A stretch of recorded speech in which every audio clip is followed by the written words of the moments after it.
Hi everyone, my name is Cynthia. Let's talk books. Today I am here to talk about the first 5 books that I read in 2023.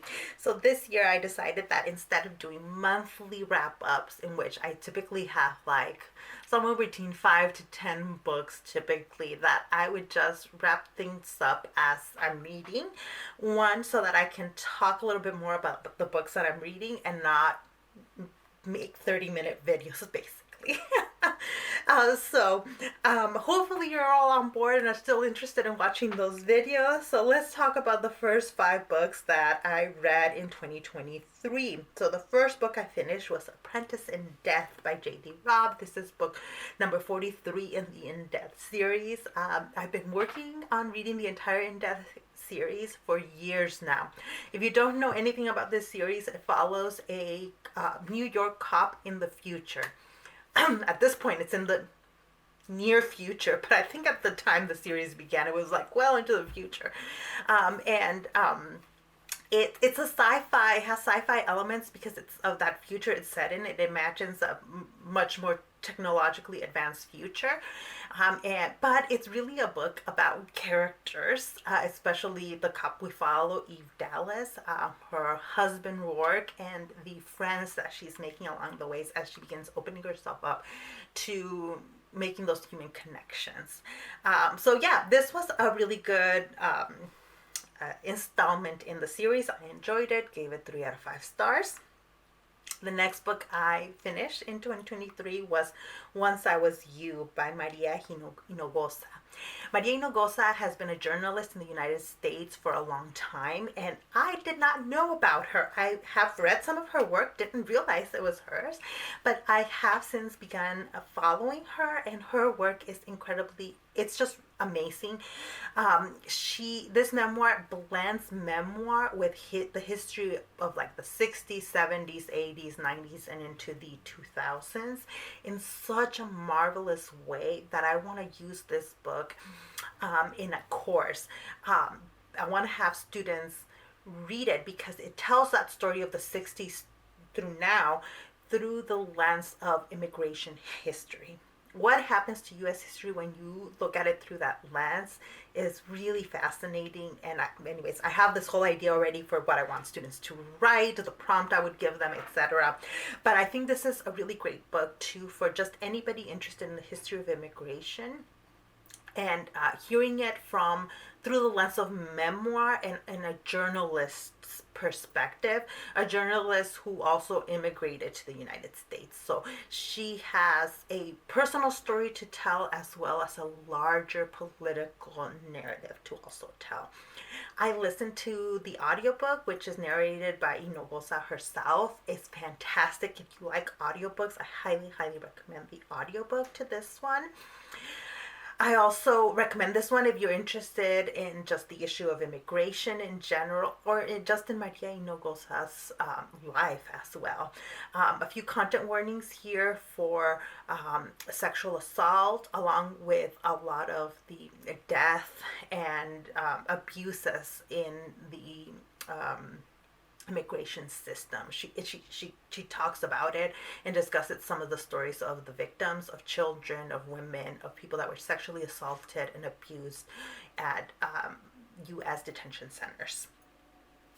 So I listened to it in an audiobook and listened to it in the car while driving from Kansas to California when I went to visit my family over the holidays. So my husband was in the car listening to it, and he loved it, and he found it to be incredibly informative and to tell those stories from a lens that he wasn't used to seeing these stories in. And so I just could not love this book more.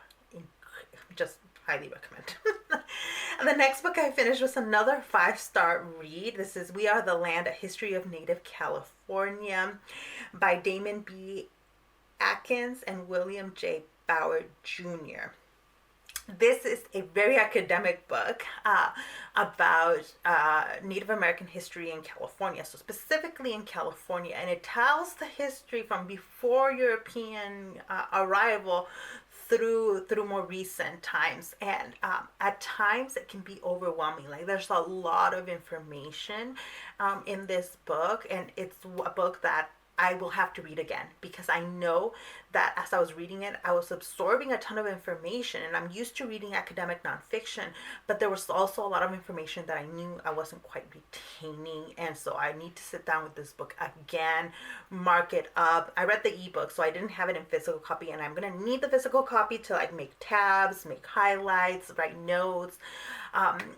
I'm already starting to include a lot of this into my courses, because I realized that one of the deficiencies in the way, in some of my courses, is I don't do enough Native history, and in California it's especially glaring because I live in a state with a lot of history, very rich, complex, a lot of times dark history of the way indigenous populations have been treated.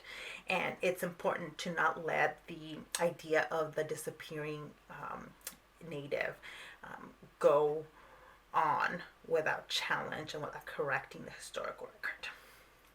The next book that I read was A Killing in the Hills by Julia Keller. This is a book that my sister recommended. It is a series of books. I don't know how many are in the series. I know this is the first one in the series, set in Appalachia and following a prosecutor in this remote West Virginia town. She grew up in this town, her experienced some very bad things, went on to make a great living as a lawyer, and then came back to be the prosecutor here. And in this first mystery, really the mystery, the case suffers a little bit. You don't get as much attention on the case because we're getting to know the characters, the life of this prosecutor, etc. So it's a very slow paced book. And so for me, that was a little bit tough at the same time that I was reading nonfiction. I was reading other heavier things. And so getting into a slow mystery thriller was difficult. I kind of wanted to know what was going to happen, so I finished the book. I considered DNFing it though. So if anybody else is reading this series, it's the Belle Elkin series. Let me know if it gets more fast-paced or if it's all very slow-paced like this first book, because I don't think I want to continue it if it's the same slow pace. Usually I go to these books for like fast-paced, interesting stuff, and that's what the In-Depth series does. It becomes like watching Law and Order kind of a thing. You go to it because it's familiar, it follows the formula. But when it's this slow paced, I don't know. I don't think I want to invest in an entirely new series that I'm not like fully enjoying right off the bat. But let me know if you read the series and have some thoughts on how the rest of the books evolve. So those are the first 4 books. The 5th book I finished in 2023 is Breakup from Hell and Dávila Cardinal. This is a young adult. I really have enjoyed Dávila's Cardinal's other books. And I really, really want to try her most recent adult horror book.